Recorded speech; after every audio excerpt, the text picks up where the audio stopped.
स्तन ग्रंथियों की चर्चा हम कर रहे हैं। क्या होती हैं स्तन ग्रंथियां? तो एक जोड़ी में होती है, महिला हो या पुरुष दोनों में पाई जाती है। महिलाओं में स्तन ग्रंथियों का आकार पुरुषों की तुलना में बड़ा होता है। दूसरी बात करते हैं कहां पाया जाता है, तो चेस्ट गुहा या वक्ष गुहा में स्तन ग्रंथियां पाई जाती है, एक की जोड़ी में यानी कि 2 की संख्या में होती हैं। चर्चा करते हैं आगे कि क्यों पाई जाती हैं। तो पाई जाने का एक कारण है क्योंकि हम मनुष्य जो है वो किसके अंतर्गत आते हैं, तो हम स्तनधारी में आते हैं, और स्तनधारी वे प्राणी होते हैं जो अपने बच्चे को दुग्ध पिलाते हैं। अपने बच्चे की जब छोटा होता है तो नवजात शिशु की या शिशु की पोषण आवश्यकताओं की पूर्ति के लिए किसका प्रयोग करते हैं, अपने स्तनों का प्रयोग, या आपके किसका दुग्ध के मतलब स्तनों के माध्यम से दुग्ध का प्रयोग करते हैं पोषण की आवश्यकता की पूर्ति करने के लिए। उसी पर आज की हमारी क्लास बेस्ट है और इसी पे हम स्टार्ट करने वाले हैं ब्रेस्ट के संदर्भ में। स्तन ग्रंथियों की चर्चा की जाए तो सबसे पहली बात यह आती है कि सर ये जो स्तन ग्रंथियां हैं ये पाई कहां जाती है, तो चेस्ट में पाई जाती है और पसलियों के बीच में इनको आपका मतलब कि पसलियों के बीच में ये लगे हुए होते हैं। कौन सी पसली होती है, तो पसली नंबर 2 से लेकर पसली नंबर 6 के बीच में ये पाए जाते हैं। पसली नंबर 2 से पसली नंबर 6 के बीच में कुल पसलियों की संख्या कितनी, तो कुल पसलियों की संख्या 12 जोड़ी प्लस 1 मतलब कि 25 होती है। 25 में पसली नंबर 2 से लेकर 6 तक ये पाए जाते हैं।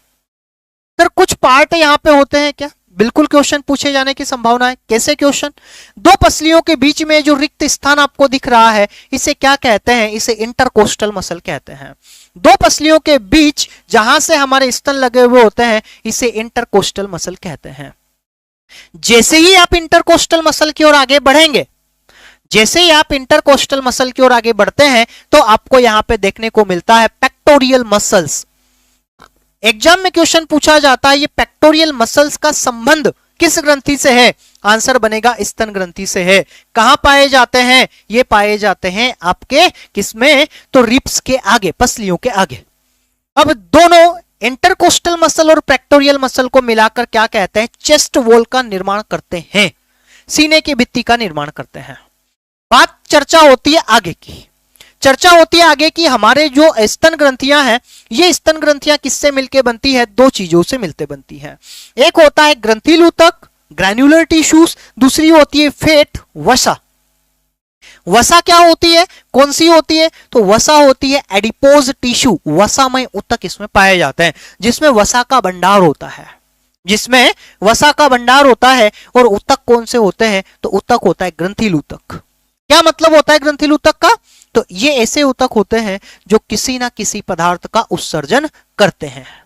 ऐसे ऊतक जो किसी ना किसी पदार्थ को सिक्रेस करते हैं, निकालते हैं, किसको, मुख्य रूप से यहाँ पे दुग्ध का निर्माण होगा। तो ऐसे ऊतक जो किसी ना किसी पदार्थ को मुख्य रूप से स्तन ग्रंथियों में दुग्ध का निर्माण करते हैं ग्रंथिल ऊतक कहलाते हैं। सर ग्रंथिल ऊतक के अंदर क्या पाया जाता है, तो ग्रंथिल ऊतक के अंदर 15 से 20 की संख्या में ब्रेस्ट लोब स्तन पालियां पाई जाती हैं। कितनी पालियां, जो दुग्ध को बनाने का कार्य करती है, तो 15 से 20 लोब्स पाई जाती हैं, ब्रेस्ट लोब स्तन पालियां पाई जाती हैं, जो कि आपके सामने 1 2 3 4 5 की संख्या में आपको दिखाई दे रही है। चर्चा होगी अगली स्लाइड पर स्तन लोब्स के बारे में। इससे पहले कुछ स्तनों के पॉइंट्स हैं, एक समझें आप। ये वाला जो हिस्सा है आपका, जो उभरा हुआ हिस्सा होता है, महिला हो या पुरुष दोनों में ये हिस्सा उभरा हुआ होता है, इसे निप्पल कहते हैं। शुद्ध हिंदी में चुचुक कहते हैं, टीट कहते हैं, इंग्लिश में मेमरी पेपिलरी कहते हैं, मेमरी पेपिलरी कहते हैं, और हिंदी में ही इसे स्तनाग्र कहते हैं। स्तनाग्र का शुद्ध हिंदी मतलब होता है स्तन का आगे वाला भाग, स्तनाग्र। अग्र, स्तन प्लस अग्र, सबसे आगे वाला स्तन का भाग स्तनाग्र। दूसरी बात हम करके चलते हैं कि निप्पल के आसपास भले ही स्त्री हो या पुरुष दोनों में ही काला घेरा हुआ काला घेरा बना हुआ होता है, उस काले घेरे को एरियोला कहते हैं, और यही एरियोला सबसे संवेदनशील हिस्सा होता है। बताइए महिला जनन अंग में जो सहायक जनन अंग स्तन है उसका सबसे संवेदनशील हिस्सा कौन सा, आंसर बनेगा एरियोला। महिला जनन अंग में जो बाह्य जनन अंग या मुख्य रूप से सहायक जनन अंग का ही पार्ट माना जाता है वजाइना या योनि को, वल्वा का सबसे संवेदनशील हिस्सा कौन सा, तो क्लाइटोरियस होता है। ठीक है, क्लाइटोरियस होता है। बात करें आगे की, पसलियों की संख्या 7 नहीं 15 से 20 पसली, अच्छा कुल पसलियां नहीं, कुल पसलियों की संख्या आपकी जो होती है वो कुल पसलियों की संख्या 24 होती है। 12 इस 27, 12 एक जोड़ी में एक साइड, 12 दूसरी साइड, 24 तो हो गई जोड़ी में। 12 जोड़ी यानी कि टोटल 24 जोड़ी, और दोनों पसलियों को मिलाने वाली एक पसली होती है स्टर्नम जिसे कहते हैं हम, और कुल मिलाकर कितनी 24 और एक 25 पसलियां होती हैं। चर्चा है आगे की हमारी कि सर अब बात करके चलते हैं कि एडिपोस टिश्यू कहां होता है। तो ग्रीन पार्ट, ये जो ग्रीन पार्ट दिख रहा है ना, इन ग्रंथिल ऊतक को छोड़ दे तो बाकी बचा हुआ हिस्सा सब स्तनों में क्या होता है, वसा होती है। अब बात आ रही है कि ये गोल घेरा जो है यहीं से दुग्ध का निर्माण होता है, और इसी को क्या कहते हैं, इसी को हम ब्रेस्ट लोब कहेंगे। ये रहा हमारे सामने एक ब्रेस्ट लोब का डायग्राम।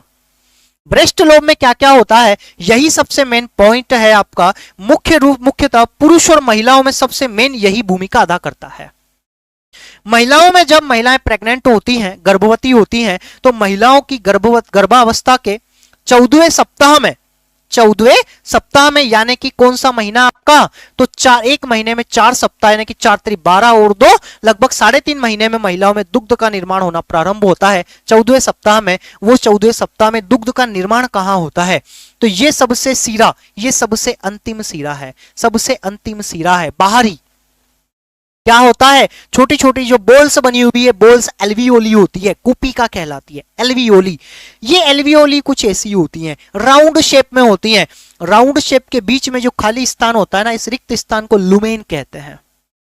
जब दुग्ध का निर्माण होगा एल्वियोली में, कौन प्रेरित करता है, हमारे शरीर में हार्मोन्स चलते हैं, और हार्मोन्स में प्रोलैक्टिन हार्मोन होता है। यही प्रोलैक्टिन हार्मोन बार बार कहता है वायु कुपिका को दुग्ध का निर्माण करना है।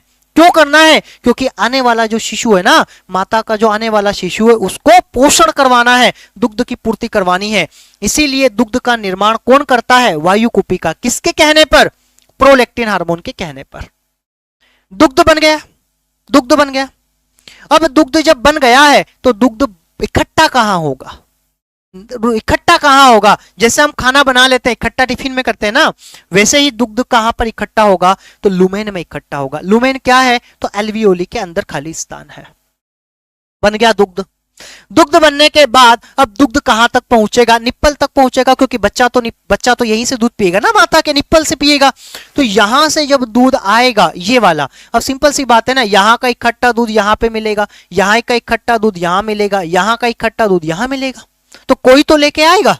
तो ये वाले जो ब्लैक डॉटेड आपको जो दिख रहे हैं, ये ब्लैक डॉट आपके स्तन नलियां कहलाती हैं। कहां से खुलते हैं ये, तो एल्वियोली, जितना भी दुग्ध है ये एल्वियोली पूरा का पूरा दुग्ध कहां पर इकट्ठा कर देती है, लुमेन में, और लुमेन इसको आगे ले जाकर कहां, स्तन नलियों में छोड़ देते हैं। ये वही घटना है कि आपके गांव में जो डेयरी फार्म होता है ना, आप जगह जगह से यहां से दूध ले जाके अपने घर से डेयरी फार्म में, अपने घर से डेयरी फार्म में, अपने घर से डेयरी फार्म में, अपने घर से डेयरी फार्म में, और ये डेयरी फार्म एक आगे जगह चलकर, पहले शासकीय डेयरी फार्म चलते थे, तो हर एक गांव के घर से दूध लेके इकट्ठा होता था। ये पूरा दूध एक जगह यहां इकट्ठा होता था। तो ये फिर आगे चल के जो बड़ी नली है, ये बड़ी नली आपकी स्तन वाहिनी कहलाती है, और यहीं से अभी सब दूर का दूध आके ये एम्पुला से होता हुआ लैक्टिफेरस डक्ट दुग्ध वाहिनी तक पहुंचता है। क्या होता है दुग्ध वाहिनी में, तो ये दुग्ध वाहिनी पे दूध निप्पल तक जाता है, निप्पल तक पहुंचता है, और जब शिशु अपनी माता का दूध पीता है ना, तो वो निप्पल की सहायता से दूध पीता है। ये हमारी प्रोसेस थी दुग्ध निर्माण की। और स्तन ग्रंथियां किसे कहते हैं या क्या होती है।